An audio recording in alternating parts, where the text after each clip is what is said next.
Hi, my name is Serenity. Thank you for coming back and joining me for Let's Talk About It, episode 4. We have a very interesting topic this time. We're talking about Coach Tom Herman getting the boot, essentially. And we are joined by fellow football players currently and also graduating. Okay, so would you guys like to introduce yourselves first? Start with you, Jeff. I'm Jeff McCullough. Nice to meet you, 23 linebacker.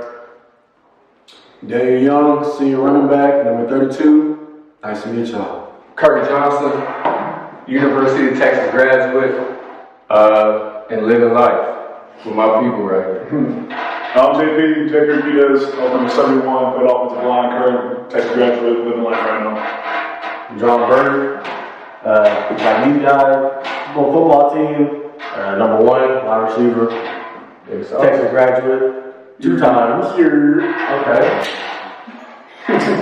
Okay, so you guys have heard Tom Herman is gone. Now, how did you find out? Were you told before the game or after? Because there was talk that he would be replaced by Urban Myers at first. And this was all before the bowl game. So how did you guys first hear about it? I'm not even really on social media, but I found out on social media. And then I was like, well, you know what I'm saying? Every good thing comes to an end. I know one of his things was wanting to be a great coach, and he obviously was a GA at UT, which is, graduate assistant or whatever. And then, like you said, He's gone. And I don't even remember where, I don't even know what I think somebody had, I think I saw it on Instagram or something when I woke up. Somebody had like sent it to me. I get a text message when I woke up this morning. I'm like, wow, that's crazy. I woke up to my group chat going crazy on Snapchat. All I heard was ding, ding, ding. So I looked at my phone and it was everyone talking about it real quick early in the morning. Yeah, I was like, Coach, that's the dude, bro. It's like, man, what you mean? It was like just out of nowhere. I was like, bro, didn't they just win the last game? What happened? No, yeah, speaking of that, what were you guys' first thoughts when it happened? Especially for the team, you guys as teammates. well, like I said, raise your hand if you've been through a coaching change. Welcome to the game. Okay, and we're gonna get into that. Okay, let's start with that first then. How was the transition from Coach Charlie Strong to Tom Herman? Oh my goodness. Where they rush at? Man, it was rough. Coach came in hot. Not gonna lie to you. It was a needed reception, it was a needed transition the way he came in, but it wasn't received well by the team, I'll say. And it made life difficult. Everyone was back and forth, but I mean, eventually we became one and got on the same court, and we ended up on the Sugar Bowl that year. A year after. Year after. First year was crazy. It was a long run.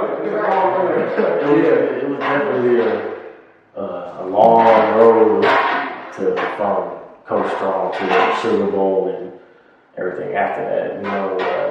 I didn't really know what to expect because it's not something I'm sure these guys. This is something that's never happened to me before. Like I've never, Pee-wee, middle school, high school. You used to have the same coaches every year, and especially getting recruited when you come here. You don't think, is he gonna be the coach?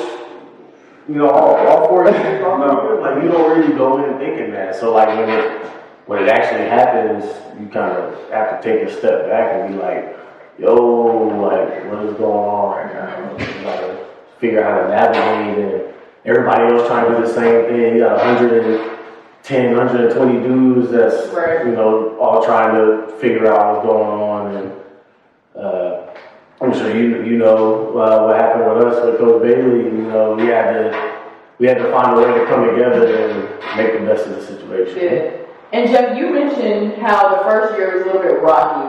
How were you guys able to just put that aside, the coaching change from Coach Charlie Strong to Herman? How were you guys able to put that to the back and switch and go on to win the Sugar Bowl? Man, I mean, we just were tired mediocrity. We were tired of 5-7 in this bowl games. We wanted something that we would be able to be proud about when we left. We wanted to be able to show our kid a ring, and then like until that time, we didn't have a single ring with anything. So I just wanted something that I'd be able to show my kids, like when I get older. I know y'all probably feel the same way. I was like, I gotta come out here with some type of hardware. I think the bigger thing, Number has rings. Okay, number has rings. I think, like you said, to success, right? What made it successful? That first year, y'all touched on it, y'all's reactions touched on it. Man, like that first year, he came in hot. And it wasn't fun, you know? And then I think something big, which led to what Jeff said, we wanted, but that senior class, really our senior class, me and both had an extra year, wanted it. Right. And then I think we had a lot more fun. I don't know if you guys agree or not, but a lot more fun that year. And shoot, we beat the mess out of Pretty much everybody. With a few minor hiccups. That will hurt. Yeah, y'all were able to really just tune in to what you guys needed to do and win the Super Bowl. Now, when you said he really just came in hot, like guns blazing, can you expand on that? Like how was practice? Let us in. Talk about that first PAP, son. PAP, easy. I'm talking about, bro, waking up at 4 in the morning for punishment. Bro, for not doing anything. Like, come on, bro. Just because he wants to instill his power and his will as a coach. Like, that we're supposed to obey. Which, cool. I mean, that's cool if that's the type of coach you are. I have to man up, just fucking drop something, you know, and then go do it. But at the same time, it's like, dude, wait a minute. The people at McDonald's, Walmart, they got rights, you know what I'm saying? You can't talk to them a certain way if you're the boss. Okay. So watching me and my guys right here lose all this sleep, all this mental stress, and to be honest, I'm not gonna get into it, but like, you know what I'm saying? Like, No, please. Let's get into it. it came in hot. Let's talk about it. I want to be respected. It's like, hey, you respect me, I'm gonna do everything I can for you. You disrespect me, well, you're my boss, you're my coach, I still gotta do it, which sucks. But So you're saying it felt like there was a lack of respect with Herman versus Strong? I don't want to say lack of respect because I'm not trying to end in the hot seat. It's just, it is what it is, you know what I'm saying? Like, which I'm thankful I had him because now, like, nothing can beat me now. Like, come on now. In which I thank him for that. Thank you, Herman, for installing that will in me because you can't break me now. You couldn't break me before. And, dude, I'm in life now. We're talking about some cool things. Like, we're on the same field, and I know these guys can't get right. You know? So, yeah, it's going to translate on later in life. And Danny, you've been real quiet. And you have another year, right? Yes. Okay. I would like to hear your input on Herman being fired, and now we're going to Sarkeesian. I personally feel like Herman was a good coach. You know, he's going to be goods and bads with everybody. I personally feel like they pulled the trigger too early. I feel like he is still kind of on that uprise as a head coach in general, not just as a coach. And I feel like maybe within a couple more years, they would have seen the upside that they would have wanted as a program in general. Because I feel like each year we've been on the cusp every year, but people get impatient, and that's just the business of the game. And hopefully Coach Sharp comes in, sees coming in with the right mindset, and hopefully he just takes it and runs with it. Yeah, I think he'll be solid. Hopefully. I agree. Man, if I can put my athletic director hat on for a minute, you know, that's kind of my deal. That's kind of what I want to get into. You know, I want to be kind of making those kind of decisions. And when I saw that, I'm like, oh, this is an opportune time for me to kind of, you know, see what I would do. Like, what would I do? Take that mental break. And you know, it just didn't make sense to me. You know, like You know, you go from what 76 to 10-4. You know, to whatever we were the last 2 years. You know, 8-5 or whatever. But, you know, we're like Kurt said, like, we were right there. And we were always right there. You know, you can ask anybody, not just us five. You can ask anybody else that was on the team to play. Like, we were always right there. And so, you know, when you go from 3 straight losing seasons to 4 straight bowl wins, like, you know, I feel like that's something. I feel like that's something you can really hang your hat on in the long run. Yeah, but I have to argue on that. I'm not gonna lie. You gotta get the job done. But okay, so then what is the job? The job is right. This could be. Okay, I'm talking Rose Bowls now. It's like, I'm a graduate now. I want this team right here to be winning. I get that, but like we got to think about. We got to think about in terms of expectations. Like, you know, let's be real cut and dry about this. You know, take out 2005. Take out 2005, 2009, all of that. Like, what? You know, we got one Rose Bowl, and then we got. You know, a couple of upper tier bowl games. 100%. You know, we haven't been like Alabama where it's like they got like nine straight national championship appearances. Exactly. Well, that's school of more. That's nobody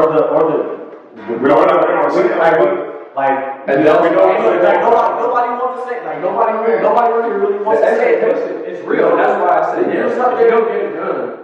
Well, but what you're saying is patience. Well, I'm saying patience, and I'm saying we gotta really think about what expectations we're trying to put. Like, what's our definition of Okay, so it sounds like, JB, you agree with Danny that it was too quick. I think it was too quick. Now let's say we got 2, 3, 4 more years down the line, and we're hovering around 8-5. You know, maybe we got a 9-10 win season in or something. All right, then you think, all right, he's peaked at that point. Like, that's pretty much about. But you're setting a pretty bad precedent, I feel like, in doing this. You got rid of a coach. Yeah, he had 2 5-7 seasons, and then I forgot what they were before. Or they were 6-7 when they lost in the Texas Bowl. You know, so 3 years. All right, that's kind of understandable. When you got a guy, he comes in year 1. You do better than he did the last 3 years. Mm-hmm. Then you come in, you get a 10-4 season Sugar Bowl win, and you give him an extension after that, and then 2 years later he's gone, mm-hmm. despite having 2 more bowl wins. You know, this is the longest streak you had of continuous bowl wins in a long time, and you go ahead and get rid of him. Well, what's the next coach supposed to think that wants to come here? Like, oh, I can have 4 straight bowl wins and still get fired? I'm gonna piggyback on that. So I do agree with what John Burr's saying, but I think you got to look at it from a different point of view from just the wins, right? Mm-hmm. Herman won, and I think we can agree on that, but I think there's more to it than just, did he win? Yes, but what was the locker room like? How did people respond to his leadership? Mm-hmm. How was he recruited? How many people were staying after these, ranked number 5th recruiting class? Some of us saw a lot of transfers in Florida, all right? We're not going to lie with each other. We saw that. Those are all boys. Yeah, so what did we come in with? 25? What did we with? 7? No, he came 25 and left with 7. So I want to pick back on that and say, there is more to it at Texas than just the wins. And I think with him, I'm not going to name names, but when there's certain players on your, they're playing for you that are starters, potential NFL players, and they're complaining about, how it's ran, how they're treated, how they're talked to. There's an issue there. I think there becomes an issue with what you're playing for. We always talk about playing for each other. Well, playing for each other is good, but that comes from a hierarchy, right? Mm-hmm. If you're playing for your head coach, you can do a lot more. Mm-hmm. Ask players at Clemson what they feel about that Wilson. Yeah. Ask players about Ohio State what they feel about their coach.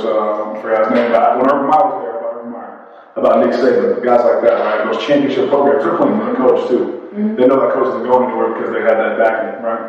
So I think when you think about why he got fired, there's a lot more to it than, the wins and the losses. Yes, Texas wants to have national championships. Do I agree he needed another year? Maybe. However, there's more to it than just that. They were realizing that people aren't playing with this guy no more.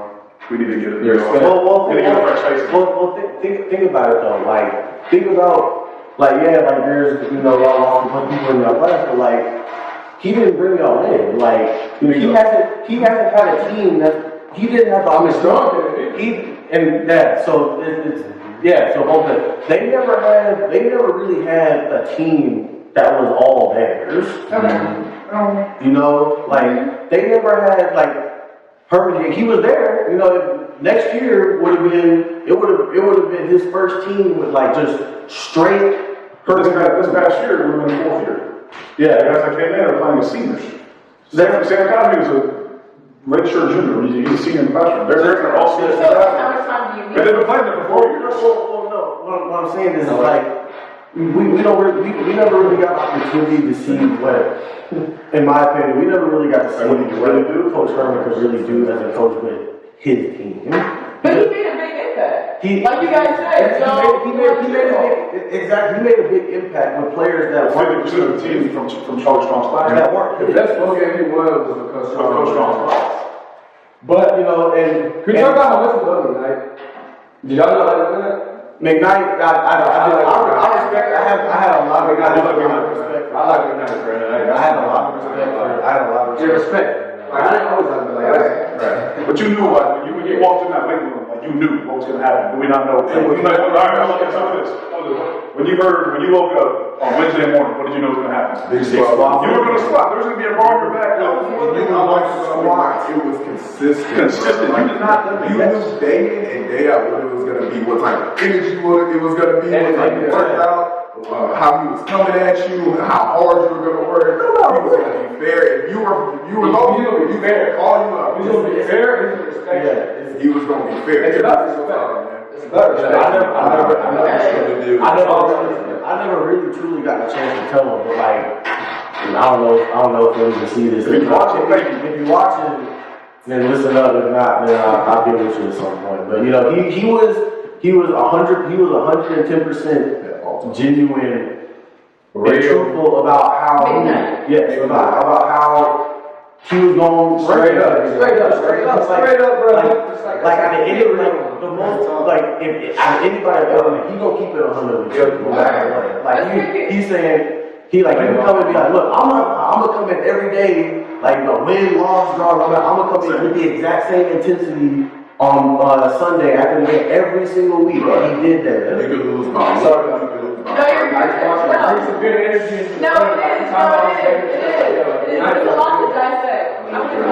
Okay, so y'all care about respect, 100%. relatability, the culture in the locker room. Absolutely. Next good championship, I think it leads to a good championship team. I think understanding who you're dealing So with. what do you feel like the team was missing this year? Because you guys weren't able to come back, and because you guys know, looking from the outside, because you guys weren't able to come back and win a Sugar Bowl, play against UGA, what was missing? I would say that time. You guys lost a lot of guys too.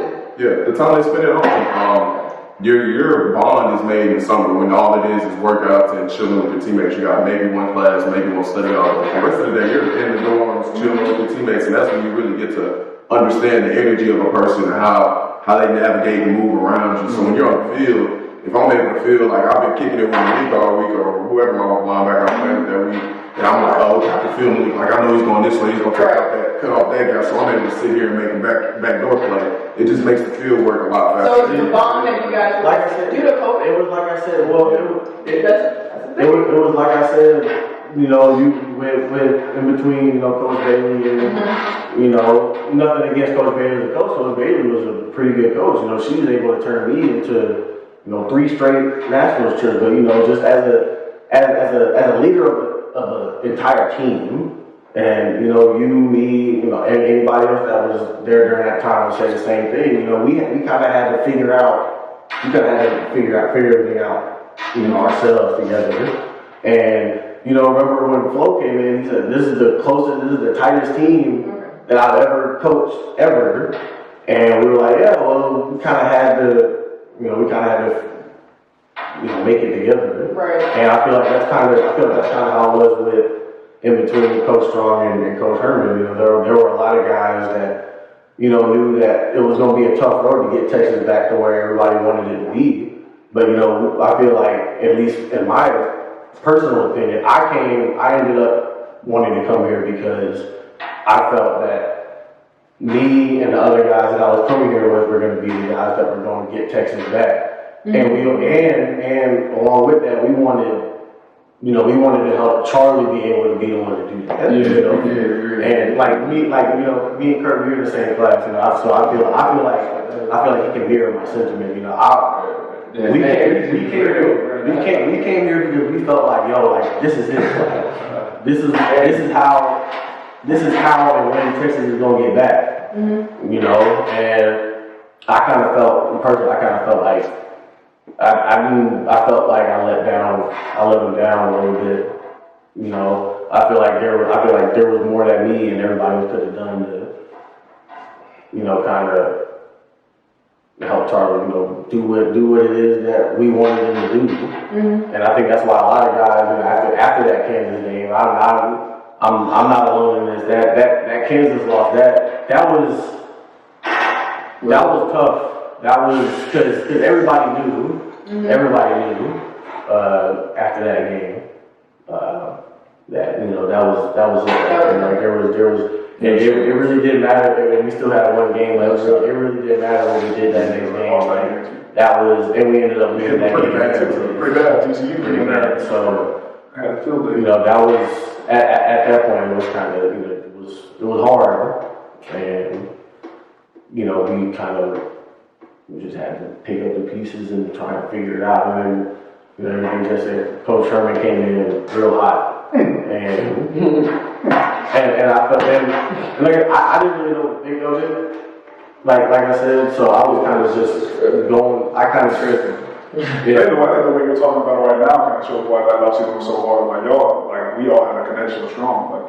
That was like especially when you had a year underneath him. You had a year underneath him. You recruited me. I was committed to Texas. I was committed to Baylor. I called him when I got him at 11-10 when all that happened. He open arms. So I love strong too. Everybody here loves strong. So I think that first offseason when we went back, we're like, man, we didn't commit to this guy. This is who we committed to. And then when you come in with the energy, it's different. It's different when a guy comes in, he's like, I understand what you're doing. I understand what you've been through. Let's see what happens. And this is how the coaching does. It was just getting them all. The first all-star meeting was that meeting with Herman? I came in the summer, and y'all got an impression of winning. Okay. Yeah, just to kind of touch on what you were saying about the current team. I feel a lot of stuff got to be acknowledged that it was a lot going on this year, and I feel like people got to understand a lot of stuff goes on with the mental of college athlete. Stuff with COVID, racial injustice, all of that stuff leading up to the season. The season initially was canceled at first, so that can just throw wrinkles just to the mental piece of an athlete. And then two, I feel like people just gotta remember the fact that this is a game at the end of the day. You can't control everything about the game, and I feel like sometimes the different factors can get to people and they lose their sight of it. Cause I feel like they had a great year this year, man. Despite everything that happened, I feel like everything happened for a reason. I feel like pulled out with the best possible outcome, and things just don't turn out as planned, So do you feel like the other elements were not weighed when firing Herman? enough. Definitely. I feel like something. I mean, you can't really say that's that COVID, I feel like We are in the middle of a pandemic. right. And the connection with the team, like Jeff was saying, the connection with the team was different this year. There were no outings, there were no pool parties, there was no cookouts that you guys could have this year, and the bonding was probably not there. So expecting guys to connect on the field when they couldn't even connect, in their dorm rooms because of the pandemic, it's difficult to come back. The culture. Which at the end of the day, though, what we talk about when we think about firing and whatnot, with all that being said, if there's a guy that is coaching you who you really care about, all that don't matter. You're going to play for that guy. It didn't seem to affect Ohio State, who literally had their season canceled and won 9 games. They're playing for something. They didn't expect Alabama. They won 12. But at the end of the day, all the excuses, I'm not saying excuses because pandemic is real, COVID is real, what the team did is amazing with what happened. But again, like I said, it's when that person that's up top is teaching you and is cherishing you and telling you, hey, you know, I understand this COVID is hard. I understand this. And I can only imagine how the locker room was this year with COVID. I mean, I can only imagine what was said. However, when you are playing for a certain, when you're playing for a certain thing, you're gonna play to win.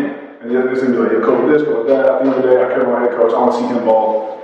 Let's go and do it together. Yeah. That's why I thought they could have been missing. And they lose to TCU the second game of the year, and now all of a sudden he's on the hot seat. Urban Meyer's the head coach. Second game of the year. I mean, So you're saying they should have put that to the side and played for her? Yeah. if that was the person So does that they mean respected. that it was in conversation that he was gone? I mean, after the second game, I'm pretty sure they lost. I don't know the second game. I know they lost to TCU. Urban Meyer was starting to talk about. First time I heard he was getting fired after game 3. Yeah, And if Yeah. they lose another game, and he's done. yeah. So don't you think that that's something that could affect 100%. how a team plays? Oh, absolutely. Okay. 100%. Oh man, see, I ain't play, but me, fuck no, I'm just out there having fun. Like, crap. Oh, my coach getting fired. Well, yeah, I don't want to lose. That might feel me a little bit, but like, if I'm up there having fun, bro, I'm good, bro. Okay. Like, you know what I'm saying? It's all about having fun, man. This life, bro, this game of life is about having fun. I feel like definitely, so you gotta factor in the aspect of when stuff, I know they kind of talked about it as well just throughout the season, just blocking out the outside. We feel it when coaches are stressed. Yeah. Because especially how political Texas is. Like, You physically feel it. Take it out. After that OU game last year, Yeah. That's the other point. But then, like, when they put the pressure on coaches, start from Coach Herman, he gonna put the pressure down on the position coaches. And you can feel that tenseness within just the coaching style. Even the athletic trainers. Right? Just Even the trainers.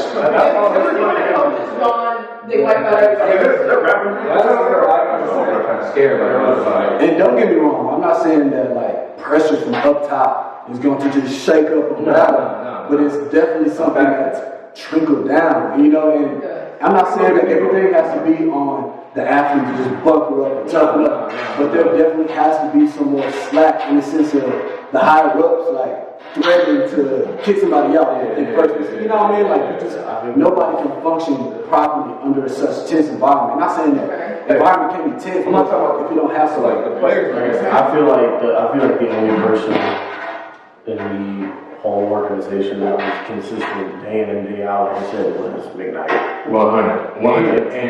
And like I said, he'll keep it 100. He'll keep it 100 with you. There were times when he was calling out the coaching staff. No, Literally. He was literally calling out the coaching staff 12 hours after a game. for you know, their lack of consistency, whether it was how they coached us or whatever it may be. way with. And I think that was, and I think that was what kind of led up to, you know, a bunch of the coaches getting fired last year.